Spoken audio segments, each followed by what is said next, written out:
A solidão é um sentimento universal. A solidão está na Bíblia, quando Deus olha para Adão e diz: não é bom que o homem esteja só. Afinal, o que nos seduz e o que nos assusta na solidão? Afinal, você trabalha bem com a sua solidão?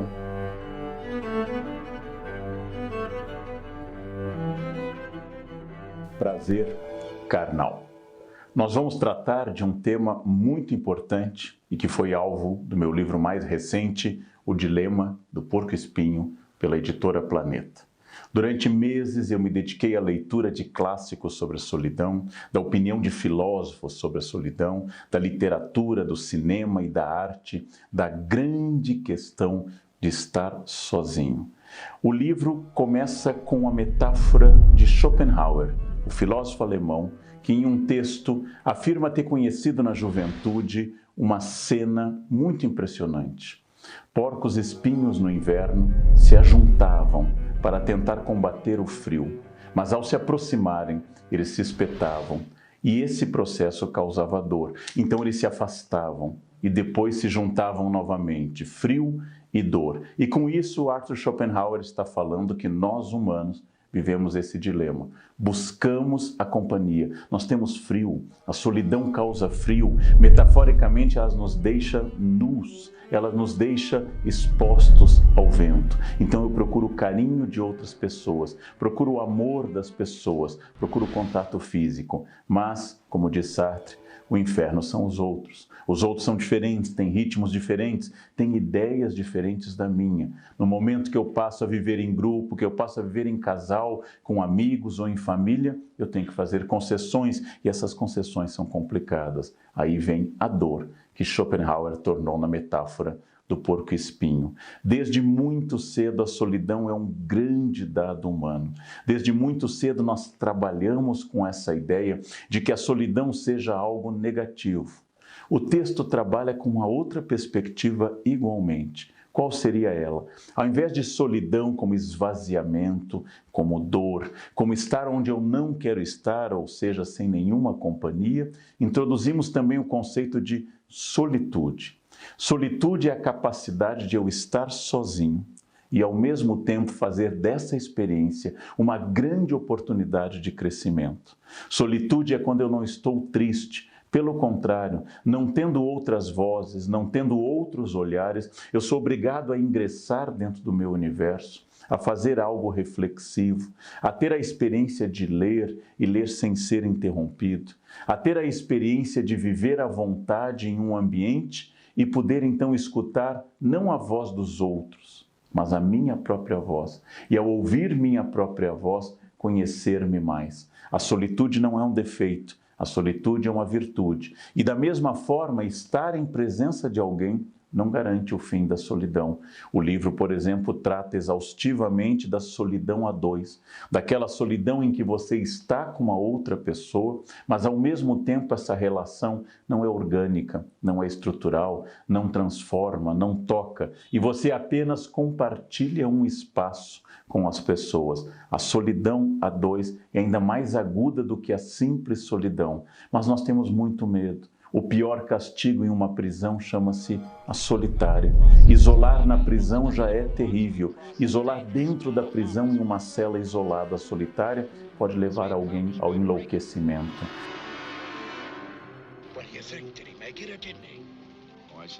É muito comum e a Inglaterra criou uma secretaria especial no Reino Unido para os solitários, porque as pessoas de mais idade, especialmente na Europa, onde a pirâmide demográfica envelheceu muito nas últimas décadas, teriam mais dificuldade de enfrentar as mudanças, renovar seus interesses, aproximar-se de um círculo de amigos mais fora do que estava acostumado. Então a Inglaterra chega a criar uma secretaria especial para a solidão. Logo, não se trata de um sentimento vago, não se trata de um discurso romântico, ter ou não ter alguém, mas trata-se inclusive de uma questão de Estado, de uma questão sobre bem-estar das pessoas. E para isso, vivemos em um mundo particularmente curioso, um mundo no qual as redes sociais parecem ter resolvido o problema da solidão. As redes sociais conseguiram que eu tivesse acesso a todo instante a toda hora a dezenas, a milhares de pessoas com as quais eu posso enviar fotos, receber mensagens, trocar informações. Assim eu tenho o calor que eu gostaria, mas não tenho a dor porque elas estão ao alcance do meu dedo. Eu posso deletar, eu posso bloquear, eu posso simplesmente ignorar a presença de uma outra pessoa. E a partir dessa perspectiva, eu tenho que levar em conta que as redes sociais seriam a solução para o dilema de Schopenhauer, suficientemente perto para sentir o calor, ou seja, eu tenho contato com as pessoas, e suficientemente distante para não sentir a dor, ou seja, eu tenho controle sobre isso. Porém, esse controle tem o defeito de estabelecer o meu eu, o meu narciso, a minha vaidade, como grande princípio, de tal forma que eu possa controlar as pessoas, controlar o contato com as pessoas e torna essa relação existente, mas menos orgânica, porque exatamente no momento que eu olho para outra pessoa e sinto a diferença, sinto que não estou olhando para o meu espelho propriamente dito, sinto que nesse momento não é apenas a minha imagem refletida, mas alguém que pensa diferente, que me desafia a crescer, a mudar de ideia, que me desafia a não focar o tempo inteiro em cima da minha perspectiva. A partir desse momento, eu estabeleço de fato uma companhia. E a internet é, de várias formas, uma maneira de atenuar esse caráter da diferença, da alteridade. Vivemos em uma era de plena comunicação. E aí, uma questão muito importante. Afinal, aquela reunião em família que não foi tão agradável, aquela reunião em família que foi difícil, aquele Natal que o tio ficou bêbado, aquele Natal que foram ditas verdades após algumas doses, aquele enfadonho cantar de músicas depressivas, viraram 2 fotos no meu Instagram. 2 fotos que mostram a família sorrindo, perfeitamente reunida e sem nenhuma solidão, compartilhando uma data importante. Exatamente por criar uma narrativa ficcional, exatamente porque me torna permanentemente feliz, acompanhado, pleno, pelo menos nas imagens, é que a internet tem um lado ficcional perverso, porque ela vai constituindo uma narrativa, uma grande narrativa sobre mim, que eu tenho a tendência de começar a acreditar por algum motivo. Eu tenho a tendência de começar a supor que aquela festa foi de fato extraordinária, que aquele Natal foi inesquecível e que a foto que eu enviei para o meu grupo constituiu uma bolha de felicidade e todos acataram essa narrativa.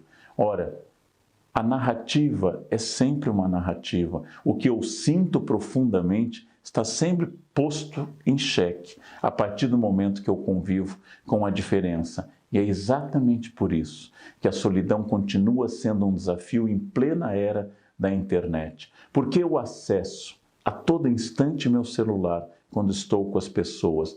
Não é uma defesa exatamente diante do desafio de ter que lidar com o outro? Por que é que eu mando mensagens para as pessoas que não estão presentes? E quando as encontro, passo a mandar para outras pessoas que não estão presentes? Por que eu não consigo encarar uma relação direta, verdadeira, genuína, não intermediada pela minha capacidade de controle? Vivemos a era do maior contato da história. Nunca na história humana tivemos tantas relações. Um homem medieval vivia cercado de poucas casas e poucas famílias. Talvez nunca conhecesse uma cidade de mais de 1.500 habitantes. Este homem medieval vivia exclusivamente em torno de um núcleo muito pequeno. Nós vivemos em torno de núcleos gigantescos, de informações, de grupos de WhatsApp, de internet. E, ao mesmo tempo, somos campeões no consumo de medicamentos contra a infelicidade, medicamentos contra a ansiedade e medicamentos contra a insônia. Pensemos bem, afinal, o que me assusta na solidão? Por que é que chega um sábado à noite e eu, por acidente, por hábito ou por decisão, estou sozinho em casa? Existem convites, mas eu estou sozinho em casa. Por que bate um certo medo nessa solidão? Porque não basta estar sozinho. Se eu fico em casa digitando a todo instante, estou sozinho, e eu adoro estar sozinho, adoro estar aqui na minha casa sem ninguém, eu me basto e fico mandando imagens de como é feliz a minha solidão, há uma dúvida plausível de que você não esteja tão feliz e nem tão bem. Nós temos um imenso medo de encarar o espelho de nós mesmos. É como a metáfora do grande escritor Oscar Wilde sobre o retrato de Dorian Gray. É como a medusa que olha nos olhos e torna a todos pedra. Porque enquanto eu estou acompanhado, as conversas e as companhias me distraem da minha própria narrativa, me distraem de tal forma que eu possa pensar, de alguma forma, que essa narrativa de fato tapa, esconde, oblitera aquilo que eu sou realmente. A solidão traz isso à tona. A solidão evidencia coisas que eu não gostaria de encarar. Nós devemos nos preocupar profundamente com dois extremos. Aquela pessoa que se chamava na literatura clássica de misantropo, mis, raiva, desconfiança, antropo, homem. Aquela pessoa que não pode ter contato social, o típico misantropo. Aquela pessoa que não consegue estabelecer laços efetivos de sociabilidade e de afeto. O misantropo é um defeito. É um defeito porque a espécie humana é gregária, é geneticamente gregária e inclinada à sociabilidade por tradição cultural e inclinação da nossa característica de mamíferos de bando. E, ao mesmo tempo, no outro extremo, está a pessoa que não consegue ficar sozinha, como se eu fosse alguém que precisasse da muleta incessantemente de todas as outras pessoas, como se eu fosse alguém que não tivesse a capacidade de dizer em algum momento que o outro é importante, mas eu não preciso estar 100% do tempo acompanhado. Pense com seriedade. Você ama sua esposa, você ama seu marido, você ama sua família, você genuinamente vive bem nesse grupo, nesse núcleo familiar tão importante. Não obstante, e apesar desse amor ser forte, você é invadido ou invadida por uma profunda alegria quando eles partem em viagem. Quando seu marido ou sua esposa anuncia que ficarão 2, 3, 4 dias fora, você lamenta do ponto de vista retórico. Ai, amor, tanto tempo, você sentir saudades e ao se fechar a porta, você se entrega a um prazer extraordinário, sozinho na sua casa, feliz, absolutamente entregue à capacidade de não ter ninguém para quebrar seu desejo e sua rotina. São as nossas ambiguidades, são os nossos traços distintivos que fazem essa dialética, essa contradição entre o espinho e o frio, entre a dor e o aconchego dos outros. Foi um prazer.